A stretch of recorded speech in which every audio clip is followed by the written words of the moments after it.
विकास पथ पर अग्रसर नए भारत के तेजस्वी प्रधानमंत्री श्री नरेंद्र मोदी जी का हम भोजपुर की इस पावन धरती पर हार्दिक स्वागत करते हैं।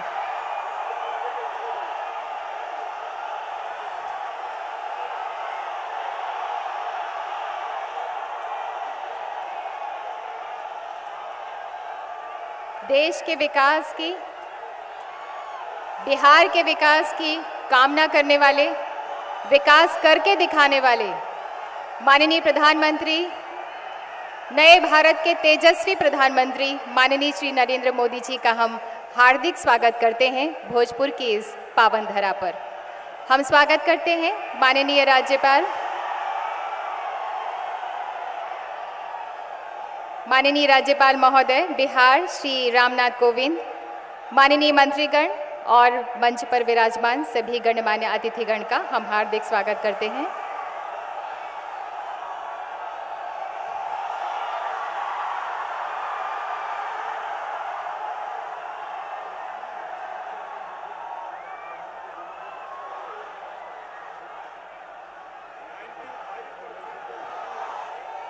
भारत को विकास पथ पर गति प्रदान करने वाले हमारे ओजस्वी प्रधानमंत्री श्री नरेंद्र मोदी जी बिहार राज्य को अब परिवर्तन पथ पर मोड़ के बिहार के अभूतपूर्व विकास के लिए दृढ़ प्रतिज्ञ हैं।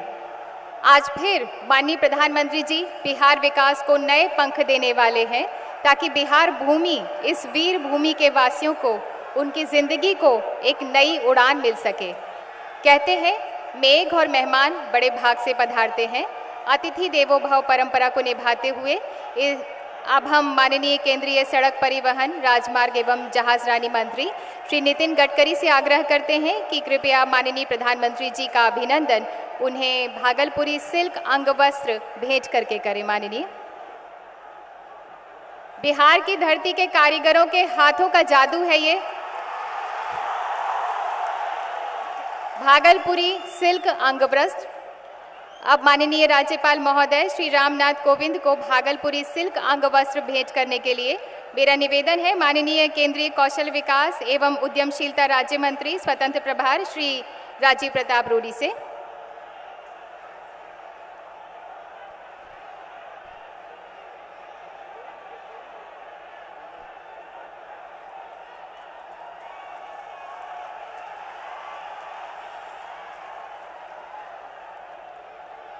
भोजपुर की धरती और भोजपुर के वासियों की तरफ से ये भावनाएं, संवेदनाएं माननीय प्रधानमंत्री जी को।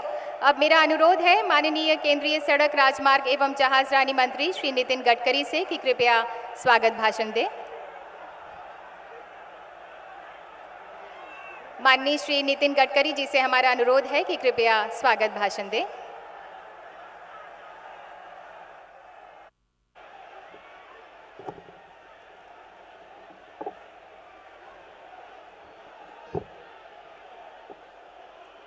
आज के इस समारोह के हमारे प्रमुख अतिथि और हमारे देश के लोकप्रिय प्रधानमंत्री आदरणीय नरेंद्र भाई, मंच पर उपस्थित बिहार के सम्माननीय राज्यपाल महोदय, केंद्र सरकार में मेरे सभी सहयोगी मंत्रीगण, उपस्थित सभी सांसदगण और उपस्थित सभी भाई और बहनों, आज बहुत खुशी हो रही है कि आज 10 राष्ट्रीय राजमार्ग के कार्य की शुरुआत इस क्षेत्र में हमारे प्रधानमंत्री जी की ओर से हो रही है। जो योजना की शुरुआत आज हो रही है वो 700 किलोमीटर की है और करीब 9,000 करोड़ रुपए उसके ऊपर खर्चा होने वाले हैं। और इसके साथ साथ जो हमने राष्ट्रीय राजमार्ग 77 को, जो मुजफ्फरपुर, सीतामढ़ी, सोनबरसा खंड को लोकार्पित करने के लिए भी माननीय प्रधानमंत्री जी को अनुरोध किया है, इसकी कीमत 878 करोड़ रुपए है। इन परियोजनाओं से बिहार के पूर्वी चंपारण, शिवहर, सीतामढ़ी, मुजफ्फरपुर, मधुबनी, भागलपुर, पटना, भोजपुर, बक्सर, जहानाबाद एवं गया जिलों का चहुमुखी विकास को नया आयाम मिलेगा। जो सबसे महत्वपूर्ण शुभारंभ आदरणीय प्रधानमंत्री जी कर रहे हैं वो पटना, आरा, बक्सर ये 4 लेन की परियोजना है और मेरा विश्वास है कि इस योजना का आप सब लोगों को बहुत उपयोग होने वाला है। ये योजना 2150 करोड़ की लागत से बनने वाली परियोजना है और जो बिहार की राजधानी पटना से लेकर आरा शहर होते हुए बक्सर के रास्ते उत्तर प्रदेश के भरौली जिला बालिया से जोड़ती है। साथ ही आरा मोहनिया खंड के रास्ते स्वर्णिम चतुर्भुज पर पहुंचना भी सुगम हो जाएगा। इस परियोजना में अन्य पुल पुलिया के साथ कोइलवर स्थित 1862 ईस्वी सन में सोन नदी पर निर्मित रेल सह सड़क पुल के समांतर 4 लेन पुल एवं बक्सर के पास निर्मित 2 लेन गंगा के पुल के बगल में 2 लेन के नए पुनर्निर्माण का भी सम्मिलित किया गया है। धार्मिक पर्यटन स्थल के दृष्टि से जो नई योजना की आज शुरुआत हो रही है वो बोध गया को राजधानी पटना से स्वर्णिम चतुर्भुज से जोड़ने वाले राष्ट्रीय राजमार्ग 83 के 4 लेन चौड़ीकरण के कार्य का शुभारंभ हो रहा है। अंतर्राष्ट्रीय महत्व वाले धार्मिक पर्यटन स्थल गया एवं बोध गया को राजधानी पटना से एवं स्वर्णिम चतुर्भुज से जोड़ने और राष्ट्रीय राजमार्ग 83 के 4 लेन चौड़ीकरण का कार्य शुभारंभ आज प्रधानमंत्री के हाथ से हो रहा है। इसकी मुझे और आप सबको बहुत बहुत खुशी है। इस बात की मुझे निश्चित रूप से जानकारी है। लगभग 1232 करोड़ रुपए के लागत से बनने वाली इस परियोजना से राज्य में पर्यटन उद्योग को बढ़ावा मिलेगा और प्रधानमंत्री जी का ये आग्रह है कि स्वतंत्रता दिन पर उन्होंने जो बात कही है कि देश के जो गांव, गरीब, मजदूर, किसान है, जो शोषित है, पीड़ित है, दलित है और जिनको रोजगार के अवसर नहीं है, जो गरीबी भूखमरी का सामना कर रहे हैं, इस रोड के विकास के कारण नए रोजगार के साधन निश्चित रूप से उपलब्ध होने वाले हैं। मैं प्रधानमंत्री को विश्वास दिलाना चाहता हूं कि आपने मेरे ऊपर जो विभाग की जिम्मेदारी सौंपी है, हमारा विभाग आपके इस 5 साल के कार्यकाल में इस देश में करीब 50 लाख युवाओं को रोजगार निर्माण करेगा ताकि निश्चित रूप से इस देश के आर्थिक विकास की जो आपकी सोच है उसके आधार पर देश की प्रगति और विकास होगा। और इसीलिए आपने हमको आदेश दिया था कि हमारा रिलीजियस टूरिज्म हो, एडवेंचर, कृषि माल का आयात निर्यात आसान होगा और आपने इस देश के विकास का जो नया मॉडल इस देश के सामने रखा हुआ है वो आपका सपना निश्चित रूप से पूरा होगा, ये मेरा दृढ़ विश्वास है। ये जो योजना है 1232 करोड़ रुपए की है और मैं आपको बताना चाहता हूं कि इस 4 लेन की परियोजना में अंतर्राष्ट्रीय मापदंडों के अनुसार 4 फ्लाईओवर है, 3 रेलवे ओवरब्रिजेस है, 4 अंडरपास है, 9 बाईपास है, 11 बड़े पुल है, 17 छोटे पुल है और इसके साथ 218 केवल इसी रोड पर पुलियों का निर्माण भी शामिल है। मैं प्रधानमंत्री जी को विश्वास देना चाहता हूं कि 3 साल के अंदर हम इस योजना को पूरा करेंगे। इसके साथ साथ राष्ट्रीय राजमार्ग 31 इसके साथ भी 2 लेन चौड़ीकरण के कार्य का शुभारंभ हो रहा है। ये 70 किलोमीटर लंबी सड़क है और इस परियोजना में 590 करोड़ रुपए की लागत लगेगी। 3 रेलवे ओवरब्रिजेस है और इसके साथ बाईपास है, 19 बड़े पुल है और 7 छोटे पुल है। राष्ट्रीय राजमार्ग 1 से 4 पूर्वी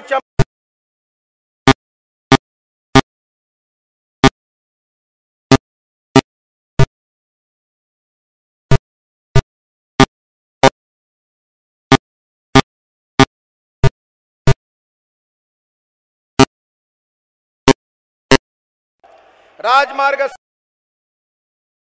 बीरपुर किशनगंज होते हुए राष्ट्र। माननीय प्रधानमंत्री जी, ये भारत और नेपाल के बीच में की सड़क है और आपने जो प्रधानमंत्री बनने के बाद निर्णय किया तो स्वाधीनता के इतिहास के बाद आप इस देश के पहले प्रधानमंत्री हैं कि हिंदुस्तान को रोड से बांग्लादेश को, भूटान को और नेपाल को बहुत अच्छी तरीके से जोड़ने का एक जिम्मेदारी आपने हमारे ऊपर दी है। उसी के आधार पर यह कार्य पूरा हो रहा है। मैं आपको विश्वास चाहता हूं कि हम माईमाई रोड बनाने का कार्य हाथ में ले रहे हैं।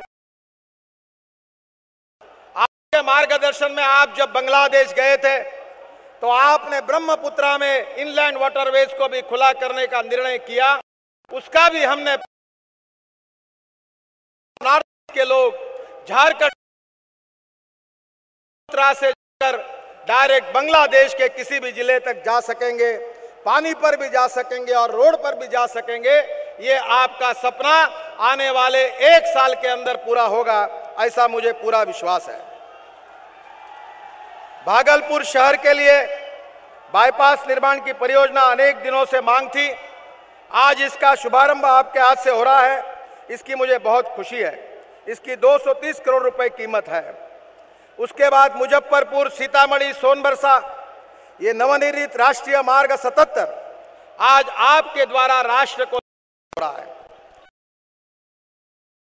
कि आज आपके हाथ से इस बिहार के विकास का नया इतिहास लिखा जा रहा है। 12 रेलवे के उड्डान पुल भी हमने लिए, उसके भी कार्य मेरा विश्वास घोषणा करते हैं ऐसी घोषणाएं जाएगी तो ऐसा कभी नहीं होगा। आपके डायरी में लिख के रखना और मैंने कही हुई एक एक बात इस बिहार के धरती पर पूरी होगी, क्योंकि ये नरेंद्र मोदी जी के नेतृत्व वाली सरकार है, ये झूठे आश्वासन देने वाली सरकार नहीं है। जब आदरणीय प्रधानमंत्री जी ने इस देश के प्रधानमंत्री के कार्यालय का सूत्र अपने हाथ में लिया तो इस देश में केवल 2 किलोमीटर रोड प्रतिदिन बनने पर आया था। पर प्रधानमंत्री जी, आपके आशीर्वाद से पिछले मार्च में जब हमारा साल समाप्त हुआ तब हम 14 किलोमीटर पर डे पर आए थे और मैं आपको विश्वास देना चाहता हूं कि अगला मार्च जब समाप्त होगा तो हम 30 किलोमीटर पर डे यानी 15 गुना ज्यादा रोड का निर्माण कार्य इस देश में करेंगे। मैं आप सबको बताना चाहता हूं कि अटल बिहारी वाजपेयी जब देश के प्रधानमंत्री थे तब मुझे महाराष्ट्र में मैं मंत्री था और मुंबई में 55 उड्डान पुल, Worli Bandra sea link project, Mumbai Pune express highway जैसे प्रोजेक्ट करने का सौभाग्य मुझे मिला। तब अटल बिहारी वाजपेयी जी ने इस राष्ट्रीय महामार्ग की योजना की शुरुआत की और प्रधानमंत्री ग्राम सड़क योजना भी इस कार्य का शुभारंभ हुआ था। अटल जी का सपना था कि इस देश के गांवों को मजबूत रोड से जोड़ दिया जाए और इसलिए अमेरिकन राष्ट्रपति जॉन केनेडी इन्होंने कहा था कि American roads are not good because America is rich, but America is rich because American roads are good. Road से प्रॉस्पेरिटी आती है, विकास होता है, प्रगति होती है, युवाओं को रोजगार मिलता है, औद्योगिक इन्वेस्टमेंट आती है, पर्यटन बढ़ता है और गांव गरीब मजदूर किसान का फायदा होता है। मेरा विश्वास है कि बिहार पे धरती पर आज एक इंफ्रास्ट्रक्चर के इतिहास में एक ही समय बहुत बड़े कार्य की शुरुआत प्रधानमंत्री के हाथ से हो रही है। मैं इस समय आपको विश्वास देना चाहता हूं कि रोड में तो काम होगा ही, पर उसके साथ साथ पार्लियामेंट में हमारा बिल पेंडिंग है और अगले सेशन में वो मंजूर होगा, जो हमारी नदियों को इनलैंड वाटरवेज में रूपांतरित करने का है। गंगा उसमें है ही, पर उसके साथ कोसी, सोन, गंडक, घाघरा, पुनपुन और कर्मनासा, ये 6 भी नदियों को हम इनलैंड वाटरवेज में कन्वर्ट कर रहे हैं। अब रोड पर नहीं, मंत्री की जो आर्थिक सोच है वो बेरोजगारी को दूर करने वाली, गांव गरीब मजदूर किसान की गरीबी, भूखमरी और बेरोजगारी दूर करने वाली और इस देश को सुखी, समृद्ध और संपन्न बनाने वाली है। प्रधानमंत्री जी का सपना है कि हमारे देश को भय, भूख, आतंक और भ्रष्टाचार से मुक्त करना है और मेरा विश्वास है कि आने वाले समय में बिहार की इस धरती पर विकास की गंगा बहेगी और प्रधानमंत्री जी के नेतृत्व में हमारा विभाग अच्छा कार्य करेगा और बिहार के गांव, गरीब मजदूर, किसान, बेरोजगार सबका कल्याण होकर एक प्रगतिशील राज्य के रूप में बिहार हमारे देश में स्थापित होगा, ये मेरा विश्वास है। मैं प्रधानमंत्री जी के आभार व्यक्त करता हूं और उनके साथ साथ केंद्र सरकार के हमारे सभी मंत्रीगण, हमारे सांसदगण, हमारे गवर्नर साहब इस कार्यक्रम में उपस्थित है, उनके सब के प्रति अपने डिपार्टमेंट की ओर से आभार व्यक्त करते हुए फिर से एक बार बिहार की जनता को बहुत बहुत बधाई देते हुए मैं अपना भाषण समाप्त करता हूं। धन्यवाद। जय हिंद, नमस्कार। धन्यवाद माननीय श्री नितिन गडकरी। और अब बारी है बिहार राज्य के अंतर्गत 6200 करोड़ रुपए लागत की कुल 700 किलोमीटर लंबाई की 11 राष्ट्रीय राजमार्ग परियोजनाओं का शिलान्यास और उद्घाटन का। हम सड़कों और राजमार्गों से निर्माण करते हैं देश का और अब बिहार का निर्माण करेंगे। आज राजमार्ग की एक महत्वपूर्ण परियोजना के उद्घाटन और 10 महत्वपूर्ण परियोजनाओं के शिलान्यास से बिहार निर्माण की एक बुलंद शुरुआत होने जा रही है। हम माननीय प्रधानमंत्री जी से सादर अनुनय करते हैं कि कृपया विकास पथ पर बिहार को नई मंजिलों तक पहुंचाने वाली इन परियोजनाओं का उद्घाटन एवं शिलान्यास अपने कर कमलों द्वारा रिमोट का बटन दबाकर करें।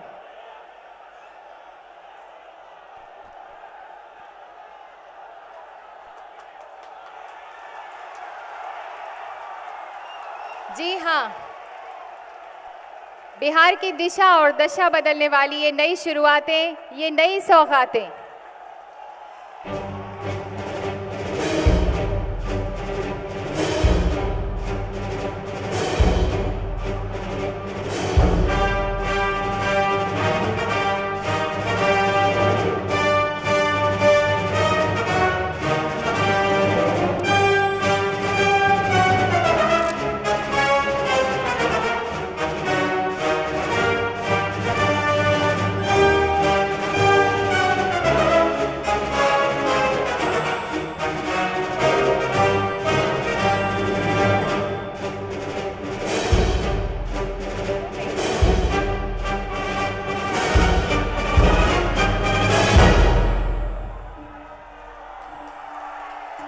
बहुत बहुत धन्यवाद माननीय प्रधानमंत्री जी। कहा जाता है हुनर ही विनर है, अपना हाथ जगन्नाथ। माननीय प्रधानमंत्री जी से विनम्र निवेदन है कि प्रधानमंत्री कौशल विकास योजना के तहत बिहार में प्रथम चरण के 22 कौशल प्रशिक्षण केंद्रों को बिहार के नौजवानों को समर्पित करें। और हम अब कुछ केंद्रों से डिजिटली कनेक्ट भी हो गए हैं और बहुत सारे बिहार के युवा अलग अलग केंद्रों से हमें और इस कार्यक्रम को माननीय प्रधानमंत्री जी को लाइव देख पा रहे हैं। छपरा में, आरा में और मुजफ्फरपुर में और पाटलिपुत्र में अलग अलग जगहों पर बहुत सारे लोग, युवा माननीय प्रधानमंत्री जी को देख पा रहे हैं। ये बहुत ही बड़ा कार्यक्रम है। प्रधानमंत्री कौशल विकास योजना, जो कि माननीय प्रधानमंत्री जी का सपना है कि बिहार के युवा सक्षम हो, कुशल हो, ये सपना माननीय प्रधानमंत्री जी का है। और 15 जुलाई को उन्होंने स्किल इंडिया का इनॉग्रेशन किया था, उद्घाटन किया था। अलग अलग जगहों से हम कनेक्ट हो गए हैं एनआईसी के द्वारा। पूरे बिहार में एक तरह से हर एक जगह पे, हर एक जिले में ये केंद्र स्थापित हो जाएगा।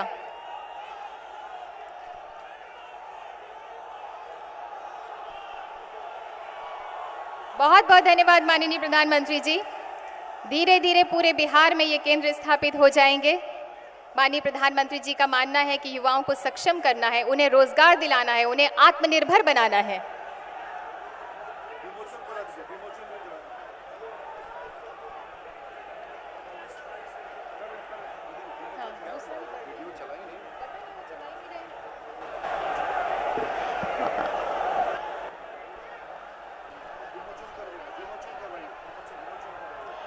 बिहार का पहला केंद्रीय क्षेत्रीय महिला व्यवसाय प्रशिक्षण संस्थान पटना का भी उद्घाटन माननीय प्रधानमंत्री जी के द्वारा किया गया।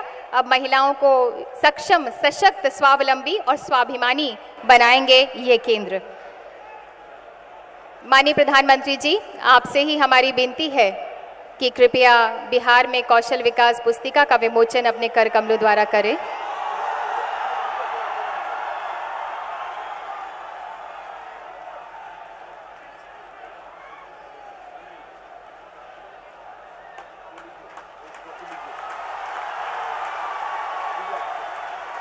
इस पुस्तिका में बिहार में कौशल विकास का क्या स्वरूप होगा, रूपरेखा क्या होगी, सबका इसमें विवरण है।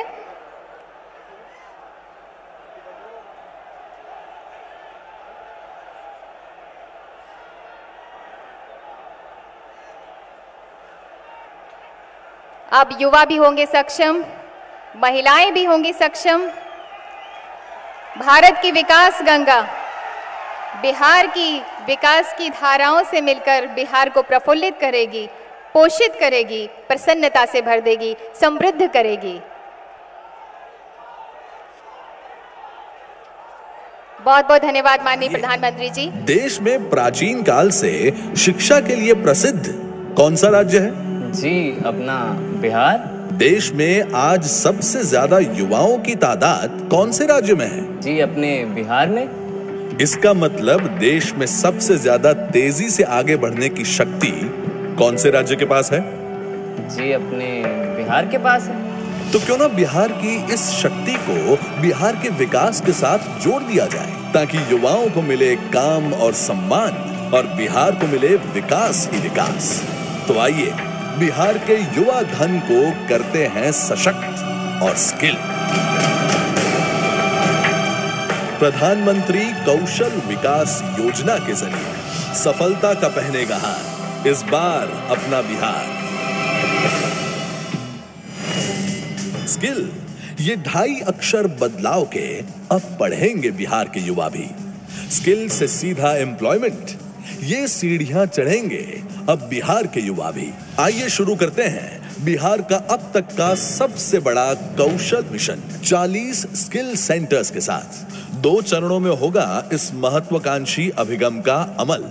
अब बिहार के हर जिले में एक सेंटर को कार्यान्वित किया जाएगा, जहां आपको मिलेंगे अवसर automotive, agriculture, beauty, banking, construction, health care, hospitality, IT जैसे विभिन्न क्षेत्रों में तालीम प्राप्त करने का, वो भी अपने घर के नजदीक में। ये सभी 40 सेंटर्स में कुल मिलाकर साल में 75,000 से भी अधिक युवाओं को तालीमबद्ध करने की क्षमता है। आपके हाथ में वो एक कागज का टुकड़ा और वो छोटे छोटे सैकड़ों शस्त्र सरंजाम देखकर पूरे समाज का आपको देखने का नजरिया बदल जाएगा, है ना? तो नौजवानों, आगे बढ़ो, देश आपके साथ है। अगर हमें नौजवानों को रोजगार देना है तो उनको टेक्निकल एजुकेशन देना पड़ेगा, स्किल डेवलपमेंट करना पड़ेगा, इंजीनियरिंग की कॉलेजों में शिक्षा देनी पड़ेगी, डिग्री इंजीनियरिंग करने पड़ेगा, डिप्लोमा इंजीनियरिंग करने पड़ेगा, सर्टिफिकेट कोर्स करना पड़ेगा। बिहार के अंदर नौजवानों को शिक्षा मिलनी चाहिए। अच्छा भैया, राखी आ रही है और आपने खुद को ही उपहार दे दिया, हम बहनों का क्या? इस बार हम भी आपसे कुछ स्पेशल भेंट लेकर ही रहेंगे। हाँ, बिहार की बहनों को इस राखी भारत सरकार देगी कौशल की भेंट। बिहार में पहली बार महिलाओं के लिए अलग कौशल विकास केंद्र की रखी जा रही है नींव। RVTI क्षेत्रीय व्यावसायिक प्रशिक्षण संस्थान। इस संस्थान में महिलाओं को प्रदान किए जाएंगे विभिन्न प्रकार के कोर्सेज, जैसे कि electronics mechanic, architectural draftsmanship, computer operator and programming assistant, secretarial practice, cosmetology, dress making, catering and hospitality, interior decoration and designing. Trainers को भी दी जाएगी ट्रेनिंग। बिहार का ये पहला RVTI बिहार की युवा महिलाओं को देगा ढेर सारे अवसर, रोजगार और स्वरोजगार के, और एक साल में तालीमबद्ध करेगा 1000 से अधिक महिलाओं को। आखिर महिलाओं से ही तो आगे बढ़ता है देश और समाज, युवाओं से ही तो तेज होती है विकास की रफ्तार। तो आइए युवाओं को देते हैं हुनर का हथियार गरीबी के राक्षस से लड़ने के लिए और कौशल का छाता असुरक्षा के तूफान से बचने के लिए। प्रधानमंत्री कौशल विकास योजना और RVTI सफलता का पहनेगा हार, इस बार अपना बिहार।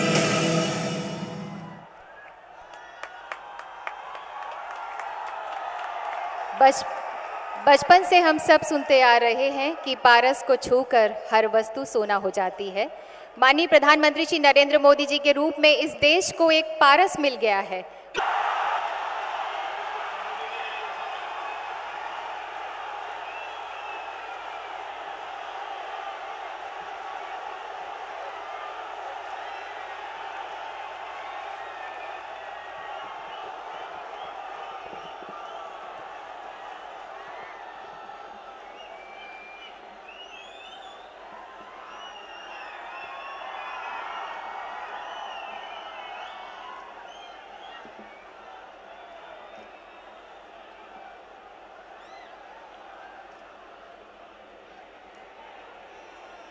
मंच पर विराजमान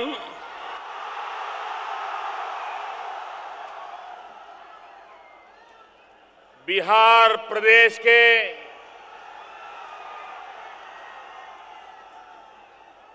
नए राज्यपाल श्रीमान रामनाथ कोविंद जी,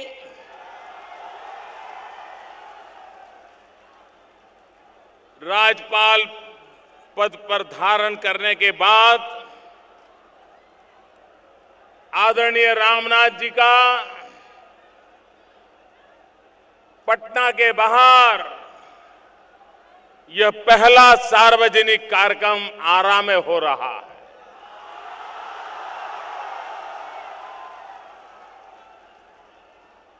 श्रीमान रामनाथ कोविंद जी जीवन भर दलित, पीड़ित, शोषित, वंचित, उपेक्षित, पिछड़े, अति पिछड़े, उनके कल्याण के लिए वो अपना जीवन खपा चुके हैं। पूरा जीवन समाज के ऐसे पीड़ितों, शोषितों के लिए जिन्होंने अपना जीवन खपा दिया, ऐसे श्रीमान रामनाथ कोविंद जी आज राज्यपाल के रूप में बिहार की जनता की सेवा के लिए हमें उपलब्ध हुए हैं। मैं सार्वजनिक रूप से आपका हृदय से स्वागत करता हूं, आपका अभिनंदन करता। मंच पर विराजमान मंत्री परिषद के मेरे साथी, पूरे महाराष्ट्र में उन्होंने रास्तों की ऐसी जाल बिछा दी थी। आधुनिक फ्लाईओवर का कंसेप्ट श्रीमान नितिन जी लाए थे। आज वे बिहार के कोने कोने को हिंदुस्तान के हर कोने से जोड़ने के लिए रास्तों की योजना लेकर के आए। मंच पर विराजमान मंत्री परिषद के मेरे साथी श्रीमान रामविलास पासवान जी, श्री रविशंकर जी, श्रीमान राधा मोहन सिंह जी, श्रीमान राजीव प्रताप रूडी जी, श्रीमान धर्मेंद्र प्रधान जी, श्रीमान राजीव रंजन सिंह जी, बिहार सरकार के मंत्री महोदय श्रीमान रामकृपाल यादव जी, श्रीमान गिरिराज सिंह जी, श्रीमान उपेंद्र कुशवाहा जी, श्रीमान नंदकिशोर यादव जी, श्रीमान सुशील कुमार मोदी जी, श्रीमान अश्विनी कुमार चौबे जी और आरा के जागरूक सांसद मेरे मित्र श्रीमान आर.के. सिंह जी, यहां के विधायक श्रीमान अमरेंद्र प्रताप सिंह जी,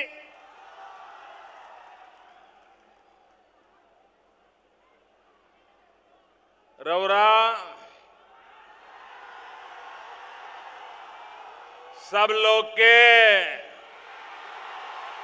हमार प्रणाम।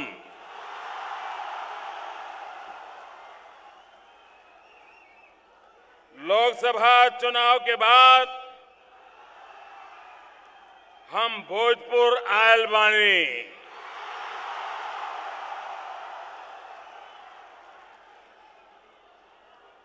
बाबू वीर कुंवर सिंह के धरती पर रौरा लोकान के बहुत बहुत अभिनंदन। भाइयों बहनों,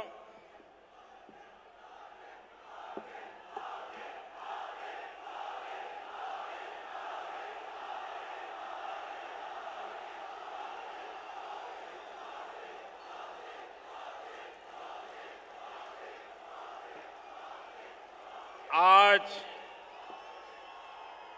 बहुत ही जल्द सवेरे सवेरे मैं दुबई से आया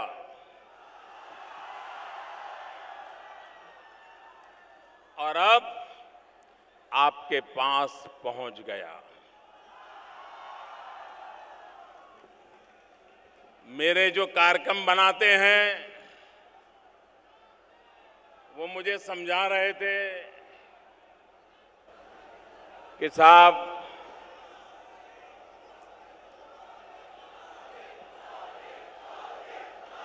इतना जल्दी जल्दी कैसे जाएंगे, पूरी रात प्रवास करके आएंगे और फिर चल पड़ेंगे। हमारे अफसरों को चिंता थी,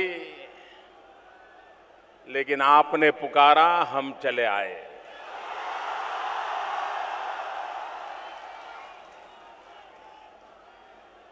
भाइयों बहनों,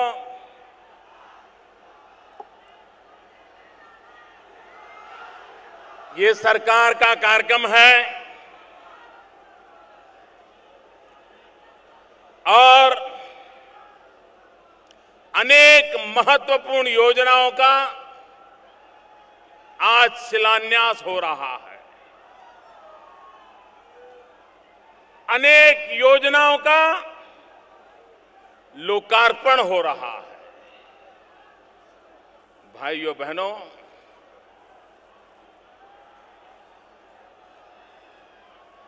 स्किल डेवलपमेंट की बात हो,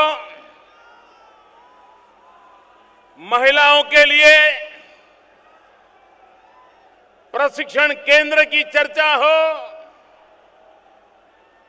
या बिहार के कोने कोने में गांव-गांव तक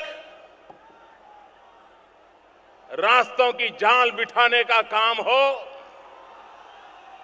आज ऐसे कामों का शिलान्यास हो रहा है जो आने वाले दिनों में बिहार की शकल सूरत बदल देंगे, बिहार के भाग्य को बदल देंगे और बिहार के नौजवान को एक नया बिहार बनाने की एक अद्भुत क्षमता देंगे, अद्भुत ताकत देंगे। मेरे मित्र श्रीमान राजीव प्रताप रूडी जी देश के कोटि कोटि युवाओं को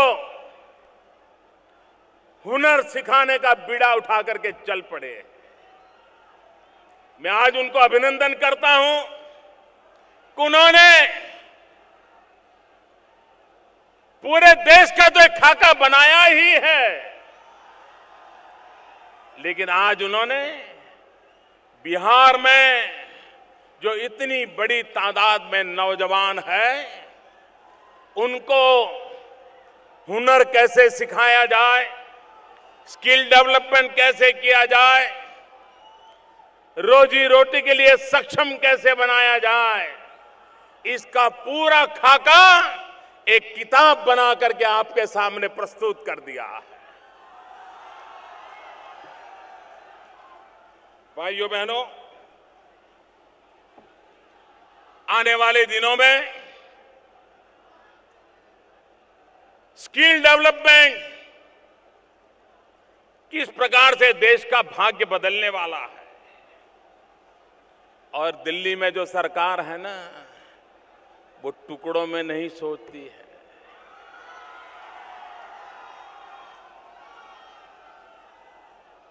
और नहीं टुकड़े फेंक करके देश को विकास की नई ऊंचाइयों पर ले जाया जा सकता है। जब तक हम एक कॉम्प्रिहेंसिव योजना न बनाए, तब तक परिणाम नहीं मिलता है। घर में भी अगर हम बच्चों को एक दिन कहे कि लो चावल खा लो, दूसरे दिन कहें कि लो ये नमक मिर्ची खा लो, तीसरे दिन कहें कि ये दाल खा लो, चौथे दिन कह दें कि चपाती खा लो, हफ्ते भर में सब चीज पेट में जाने के बाद भी न खाने का संतोष होता है, न शरीर बनने की संभावना होती है, सारा का सारा बेकार चला जाता है। लेकिन थोड़ा थोड़ा क्यों ना, लेकिन एक ही थाली में परोसा जाए तो बालक कितने प्यार से खाता है, कितने चाव से खाता है। शरीर में रक्त बनना शुरू होता है, मांस बनना शुरू होता है, हड्डियां मजबूत होना शुरू हो जाता है। और इसलिए हम टुकड़ों में काम करना नहीं चाहते। हमने पहले कहा मेक इन इंडिया, हमने दुनिया को कहा कि आइए भारत में पूंजी लगाइए, कारखाने लगाइए, नई नई चीजें बनाएं। दुनिया भर के लोगों को समझाने की कोशिश की और आज मुझे खुशी है कि विश्व भर से लोग उत्पादन के लिए, कारखाने लगाने के लिए, भारत में आने के लिए तैयार बैठे हैं, उत्सुक बैठे हैं। कल मैं अमीरात गया था, अबू धाबी से बयान देखा होगा आपने। मैं तो अभी आज अखबार देख नहीं पाया हूं, न टीवी देख पाया हूं, लेकिन आपने देखा होगा कि अबू धाबी की सरकार ने भारत में 4.5 लाख करोड़ रुपया की पूंजी लगाने का निर्णय घोषित किया। भाइयों बहनों, कारखाने लगेंगे, लेकिन अगर मेरा नौजवान स्किल डेवलप नहीं हुआ होगा तो ये कारखाने उसके काम कहां से आएंगे। और इसलिए एक तरफ मेक इन इंडिया तो दूसरी तरफ स्किल इंडिया का कार्यक्रम चलाया है, ताकि एक तरफ कारखाने लगे दूसरी तरफ नौजवान को रोजगार मिले। कोई कारखाना लगाने के लिए तो आएगा, लेकिन बिजली नहीं होगी तो कारखाना लगेगा क्या? कारखाना चलेगा क्या? कोई रुकेगा क्या? अगर बिहार में हमें उद्योग लाना है तो बिहार में बिजली चाहिए कि नहीं चाहिए? बिजली के कारखाने लगने चाहिए कि नहीं लगने चाहिए? तो हमने अभियान उठाया है, बिजली के कारखाने लगाओ, बिजली पैदा करो, ताकि जब कारखाना तैयार हो जाए तो बिजली मिल जाए, बिजली मिल जाए तो स्किल वाला नौजवान मिल जाए और विकास की दिशा में आगे बढ़ जाए।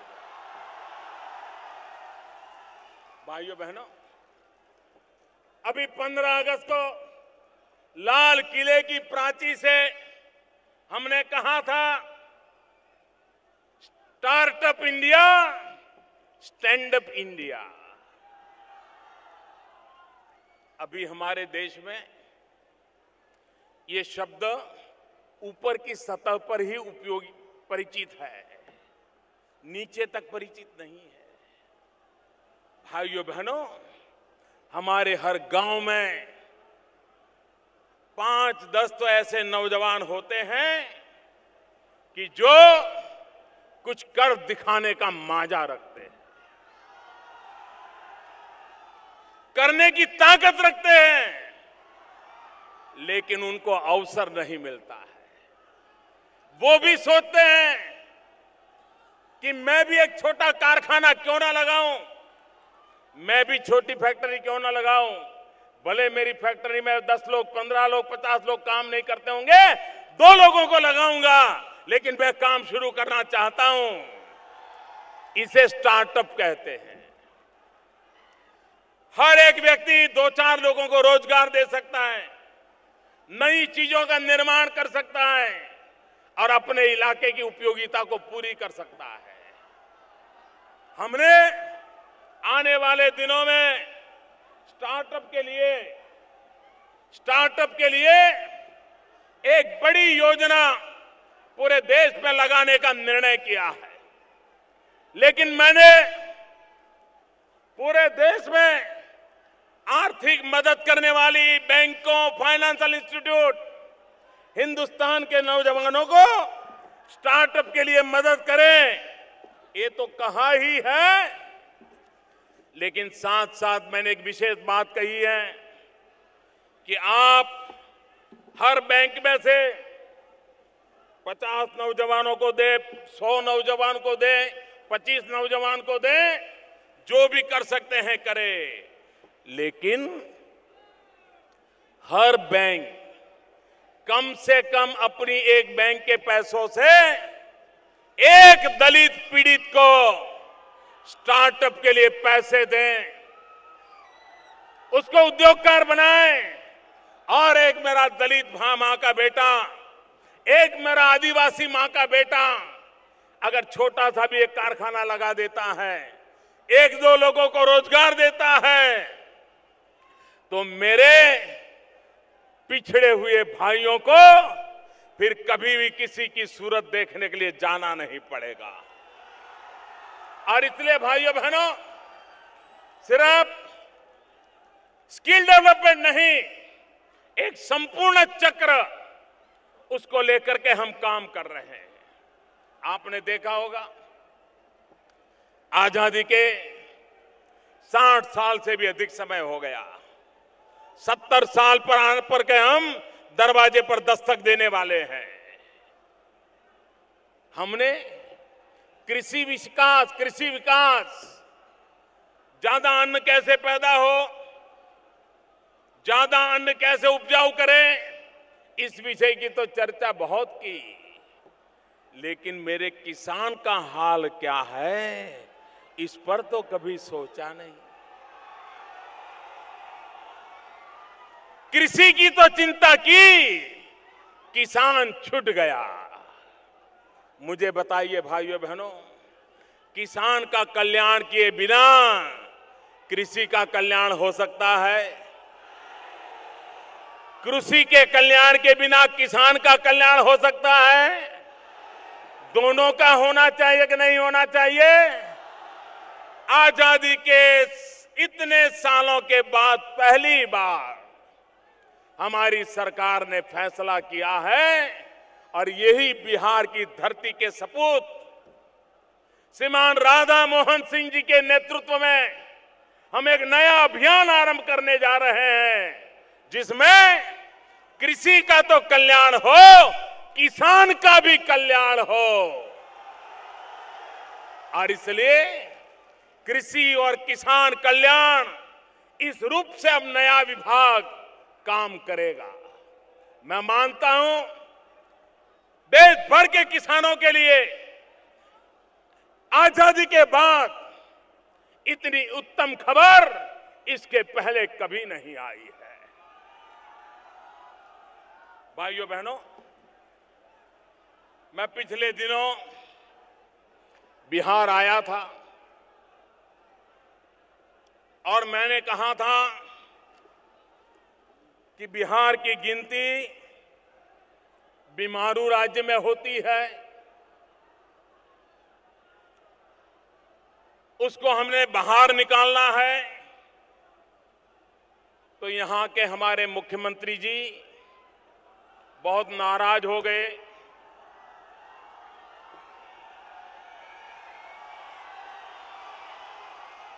उनको बहुत गुस्सा आया कि मोदी होता क्या है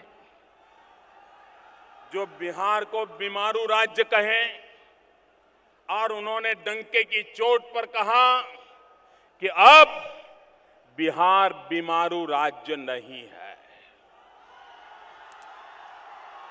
माननीय मुख्यमंत्री जी, आपके मुंह में घी शक्कर।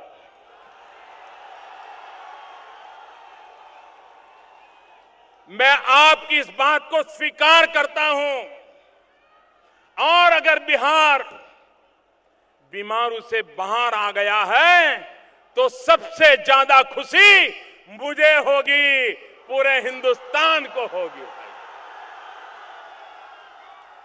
और इसलिए मैं फिर एक बार कहता हूं, माननीय मुख्यमंत्री जी ने जो कहा है कि बिहार बीमारू राज्य नहीं है, अब वो बीमारू नहीं रहा है, इस बात का मैं स्वागत करता हूं। मेरे बिहार के भाइयों बहनों,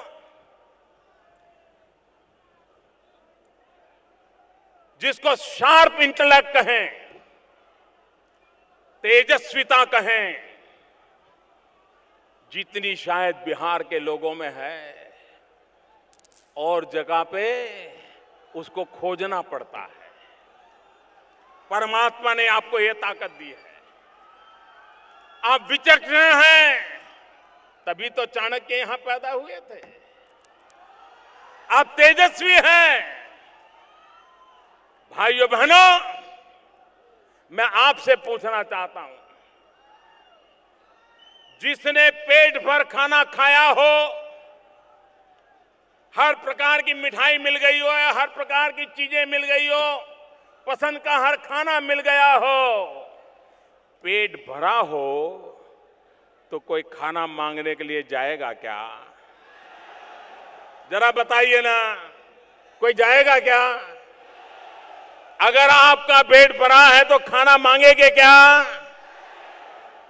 कोई व्यक्ति तंदुरुस्त है, बीमारी का नामो निशान नहीं है, बहुत अच्छी नींद आती है, बहुत अच्छा खाना खाता है, ढेर सारा काम कर सकता है, जो तंदुरुस्त है वो कभी डॉक्टर के पास जाएगा क्या? बीमारी के लिए जाएगा क्या? जो बीमार होगा वही डॉक्टर के पास जाएगा ना। जो बीमार नहीं है वो कभी डॉक्टर के पास नहीं जाएगा ना, नहीं जाएगा ना। भाइयों बहनों, मैं हैरान हूं। एक तरफ तो कहते हैं हम बीमारू नहीं हैं, दूसरी तरफ कहते हैं हमें ये दो, हमें वो दो, हमें ये चाहिए, हमें वो चाहिए। बिहार की जनता तय करे बिहार की जनता तय करे। भाइयों बहनों,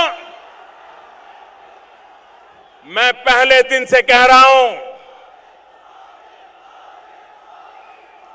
अगर हिंदुस्तान को आगे बढ़ना है तो सिर्फ हिंदुस्तान के पश्चिमी राज्यों के विकास से देश आगे नहीं बढ़ सकता है। देश को आगे बढ़ना है तो हिंदुस्तान के पूर्वी इलाकों को आगे बढ़ाना ही होगा। चाहे पूर्वी उत्तर प्रदेश हो, चाहे बिहार हो, चाहे पश्चिम बंगाल हो, चाहे आसाम हो, चाहे नॉर्थ ईस्ट हो, चाहे उड़ीसा हो, जब तक इन राज्यों का भला नहीं होगा, देश का कभी भला नहीं होने वाला।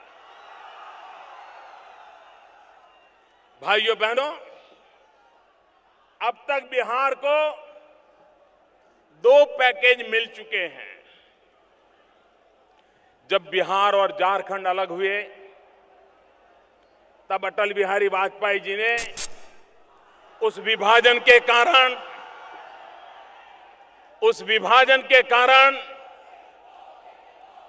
जो आवश्यकताएं थी उसको ध्यान में रख करके 2003 में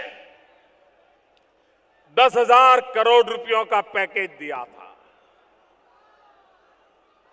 लेकिन भाइयों बहनों, बाद में दिल्ली में सरकार बदल गई, हालात बदल गए, और ये मुझे ऐसा सत्य कहना पड़ रहा है, ऐसा कड़वा सत्य कहना पड़ रहा है जो बिहार के लोगों को जानना जरूरी है। अटल बिहारी वाजपेयी जी ने जो 10,000 करोड़ रुपयों का पैकेज घोषित किया था, 2013 तक 10,000 करोड़ रुपयों का खर्चा भी बिहार नहीं कर पाया था। 1,000 करोड़ रुपया उसमें बच गया था, सिर्फ 9,000 करोड़ का खर्चा कर पाए थे। उसके बाद पिछले कुछ समय के पहले बिहार के अंदर एक राजनीतिक तूफान खड़ा हो गया। क्या हुआ उसकी बात मैं कहना नहीं चाहता हूं।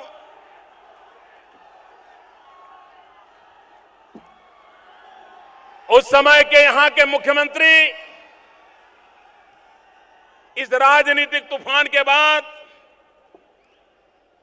दिल्ली पहुंचे। दिल्ली में कौन सी सरकार थी आपको मालूम है? वहां पर बिहार के स्वाभिमान को दांव पे लगा दिया गया।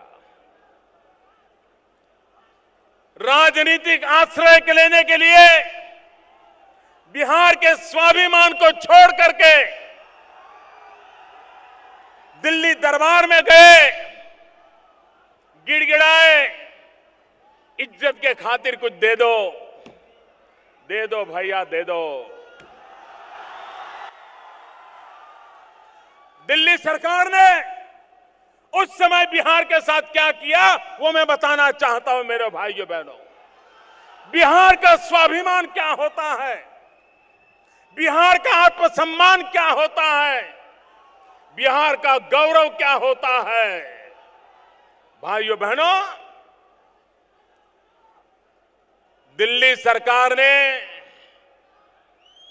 उनको खुश रखने के लिए अपने घर में भी कोई ज्यादा रोता है तो चॉकलेट दे देते हैं,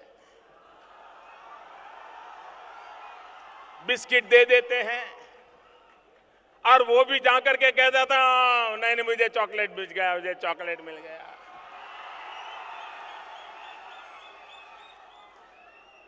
दिल्ली सरकार ने इतने बड़े बिहार के स्वाभिमान के साथ खिलवाड़ किया और क्या दिया? सिर्फ 12,000 करोड़ रुपया कितना? 12,000 करोड़ रुपया। उसमें भी 1,000 करोड़ रुपया जो अटल जी के समय के लटके पड़े थे वो भी जोड़ दिया। मतलब दिया सिर्फ 11,000 करोड़। और वो भी दिया नहीं, कागज पे पकड़ा दिया गया। लो भाइयों बहनों, ये हिसाब इस सरकार का कार्यक्रम है। जनता जनार्दन को देना मेरा दायित्व बनता है। मुझे कहना चाहिए कि नहीं कहना चाहिए? आपके हक की बात आपको बतानी चाहिए कि नहीं बतानी चाहिए? सत्य लोगों के सामने रखना चाहिए कि नहीं रखना चाहिए? 1,000 अटल जी वाले, 11,000 उनके, 12,000 करोड़ की घोषणा हुई। और मुझे दुख के साथ कहना पड़ रहा है कि इसमें से अब तक सिर्फ 4,000 करोड़ रुपया खर्च हुआ। 12,000 में से कितना?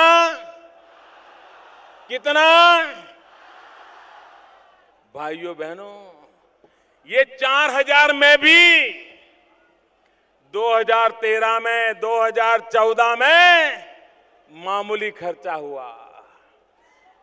इन 4,000 करोड़ का खर्चा भी दिल्ली में आपने मुझे जिम्मेवारी दी, उसके बाद ज्यादा खर्चा हुआ, उसके पहले वो भी नहीं हुआ था। और उस समय का भी 8,000 करोड़ रुपया अभी भी डब्बे में पड़ा, बंद पड़ा है जी।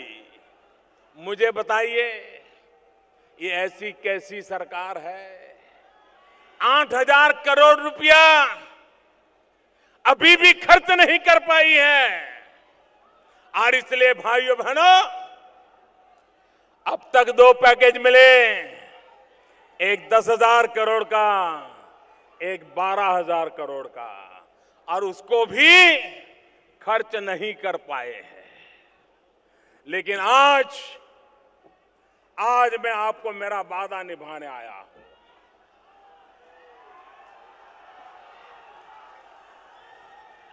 जब मैं लोकसभा के चुनाव में आया था तब मैंने वादा किया था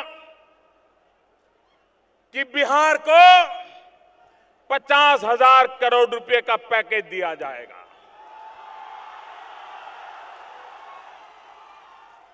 मैं पिछले दिनों बिहार आया,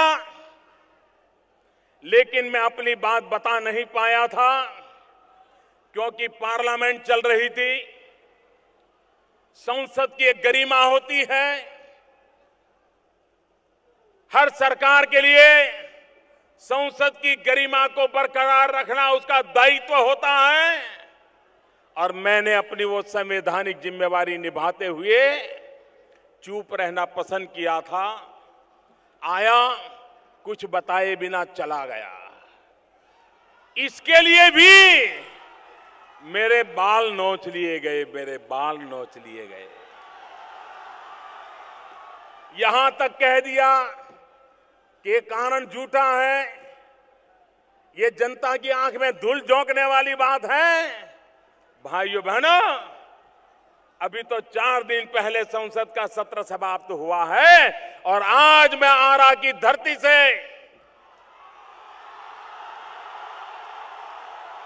बिहार की जनता को मैं अपना वो वादा पूरा करने आया हूं।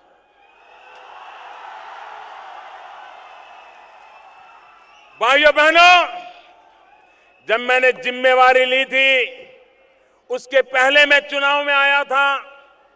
दिल्ली के कारोबार का मुझे पता नहीं था, बारीकियां मुझे मालूम नहीं थी, लेकिन मैंने आकर के बारीकियों को देखा। मेरे बिहार का भला करने के लिए क्या करना चाहिए, एक एक चीज को छान मारा और मुझे लगा 50,000 करोड़ से कुछ नहीं होगा। और आज मेरे बिहार के भाइयों बहनों, आज मैं आरा की धरती से भाइयों बहनों आज मैं बाबू वीर कुंवर सिंह की पवित्र धरती से जयप्रकाश नारायण जी के आशीर्वाद से राजनीतिक जीवन के हमने संस्कार पाए हैं।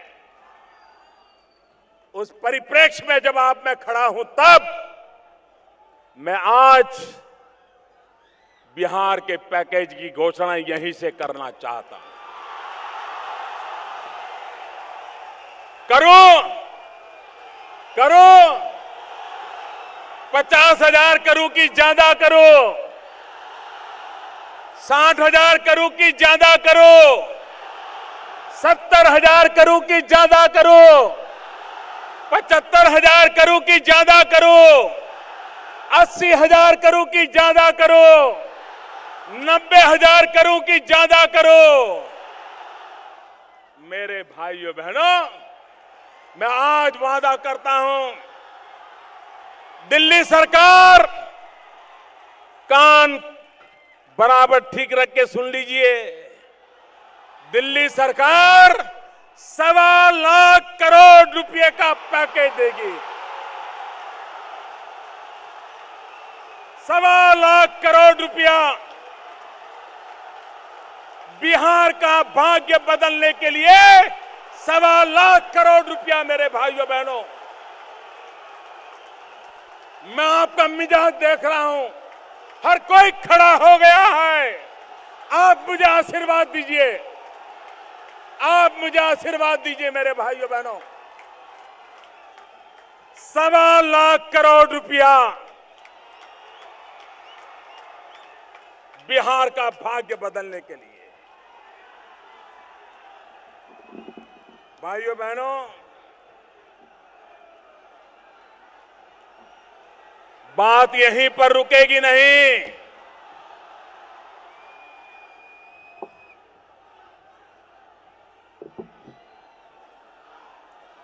बात यहीं पर रुकेगी नहीं। मेरे भाइयों बहनों, ये 1.25 लाख करोड़ रुपया का तो पैकेज दिया जाएगा, लेकिन जो कुछ काम चल रहे हैं, जो काम शुरू हो चुके हैं, लेकिन जिसमें अभी खर्चा नहीं हुआ है तो बहुत कम हुआ है। जैसे मैंने कहा था, पुरानी सरकार का 12,000 करोड़ का पैकेज था, उसमें 8,282 करोड़ रुपया, करीब 8,000 करोड़ से भी ज्यादा, वो अभी बाकी पड़ा है। राष्ट्रीय राजमार्गों में बनाने में 12,000 करोड़ रुपए के काम चल रहे हैं। बांका में पब्लिक प्राइवेट पार्टनरशिप से बिजली का कारखाना लगने वाला है 20,000 करोड़ रुपया से। अगर मैं इनको जोड़ूं तो वो रकम बनती है 40,657 करोड़ रुपया। और इसलिए 1.25 लाख करोड़ के अतिरिक्त, 1.25 लाख करोड़ के उपरांत ये 40,000 करोड़ रुपया भी बिहार के विकास के लिए जोड़ा जाएगा। 1.25 लाख प्लस 40,000 करोड़, और हो गया टोटल 1,65,000 करोड़ रुपया। मेरे भाइयों बहनों, 1,65,000 करोड़ रुपया।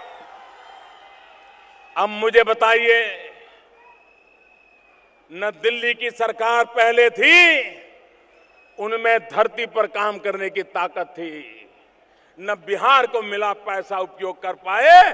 मैं आपको वादा करता हूं, मैं इसको लागू करके रहूंगा मेरे भाइयों बहनों, लागू करके रहूंगा।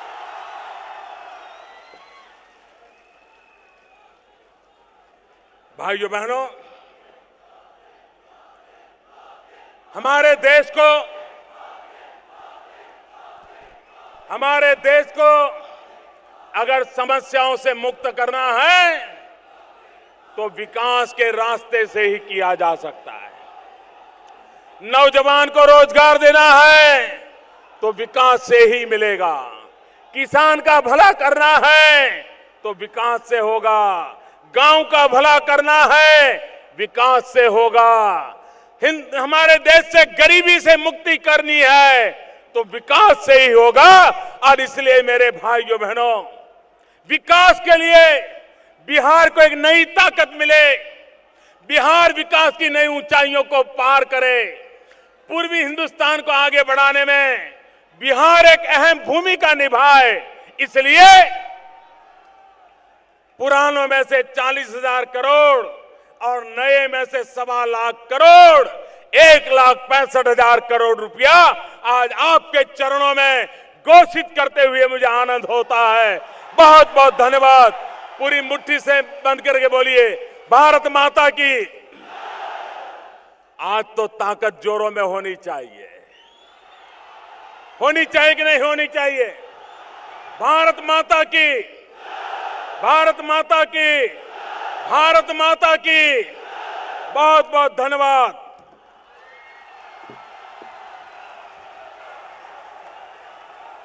बहुत बहुत धन्यवाद माननीय प्रधानमंत्री जी, आपकी बड़ी बड़ी नई नई शुरुआतों और सौगातों के लिए। भोजपुर की वीर भूमि की इन मधुर यादों को स्मृति चिन्ह के रूप में भेंट करने के लिए माननीय श्री राजकुमार सिंह एमपी द्वारा कि आज प्रधानमंत्री जी हमनी तो सोचत रही कि 50,000 करोड़, अब हमनी के 1,65,000 करोड़ रुपया दे के जाते रहन, तो हमनी के भी मन मनावे के होई कि बिहार के 10 करोड़ जनता, 10 करोड़ वोट भारतीय जनता पार्टी के थाली में डाले के होई, ताकि हमनी सरकार बना के नीमन आदमी के दे सकी। हमनी के आपन सरकार होके और जिम्मेवार सरकार के 1,65,000 करोड़ खर्च करे के जिम्मेवारी देवे के बाद धन्यवाद देवे के चाहे हम देश के प्रधानमंत्री के, जौन आज ले बिहार के धरती पर आज ले ना भयल रहे, जौन बिहार के धरती पर वीर कुंवर सिंह के धरती पर आज ले ना भयल होए, जो 69 वर्ष में हमनी सब इंतजार करत रही।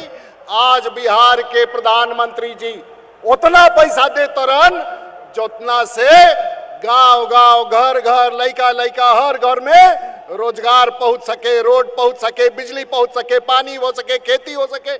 हमरा तो बुझाते नहीं थे कि हम का कहीं। अब तो बिहार के लोग के मन बना लेवे के होई। अब हमरा बुझाते नहीं थे कि कितना तारीफ करी। हमनी के जितना मंत्रिमंडल के लोग बा, राज्यपाल जी रहुआ बानी, राधा मोहन जी बानी, हमनी के बीच में भाई नितिन गडकरी जी बानी, भाई रविशंकर जी बानी, हमनी के रामकृपाल जी, भाई उपेंद्र कुशवाहा, रामविलास जी, राजीव प्रताप रूडी होकस, रसवनी चौबे होकस, बिहार के विधायक होके, सांसद होके, जनता होके, सबके धन्यवाद देवे के चाहे कि अब पैसा के अभाव में बिहार के विकास ना रुकी। प्रधानमंत्री जी आज मन से तय कर देले बाड़न। एक बार बिहार के धरती से, आरा के धरती से, भोजपुर के धरती से, बाबू वीर कुंवर सिंह के धरती पर हमनी सब देश के प्रधानमंत्री के बिहार के इतना बड़ा समर्थन देवे खातिर, बिहार के कायाकल्प करे खातिर और बिहार के स्वाभिमान मनावे खातिर हम सब और धर्मेंद्र बहुत बहुत धन्यवाद देतनी। बहुत बहुत धन्यवाद। धन्यवाद। हम माननीय, बहुत बहुत धन्यवाद माननीय प्रधानमंत्री जी। माननीय राज्यपाल महोदय को स्मृति चिन्ह भेंट करेंगे माननीय श्री अमरेंद्र प्रताप सिंह एमएलए।